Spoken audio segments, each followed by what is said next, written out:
இந்த ரெயின்போன்னு சொல்றாங்களே, ரெயின்போனா கேள்விப்பட்டிருக்கீங்களா? இல்லையே. ரெயின்போ கேள்விப்பட்டது இல்லையா? ரெயின்போ கேள்விப்பட்டது இல்லை. அக்கா நீங்க ரெயின்போ கேள்விப்பட்டிருக்கீங்களா? ரெயின்போனா என்னக்கா?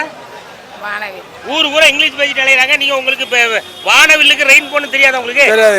இந்த வானவில் எத்தனை கலர்களை கொண்டது? 10 கலர். 10 கலர். 10 கலர் என்னன்னு சொல்ல முடியுமானே? சொல்லுவேன். சொல்லுமா? சிகப்பு, மஞ்சள், நீலம், ப்ளூ. நீலம். I am speaking, no cross speaking. Sit down please. கருப்பு, சிகப்பு, பிளாக், சிவப்பு, ரெட், மஞ்சள், எல்லோ. ஒரு ஆர்டரா ஃப்ளோவா போயிட்டு இருக்கல. கூட பேசினா மறந்துட மாட்டானா? ஒயிட், வெள்ளை. வெள்ளை. இப்படியே சொன்னோம்னா 14 கலர் சொல்லுவோம்யா.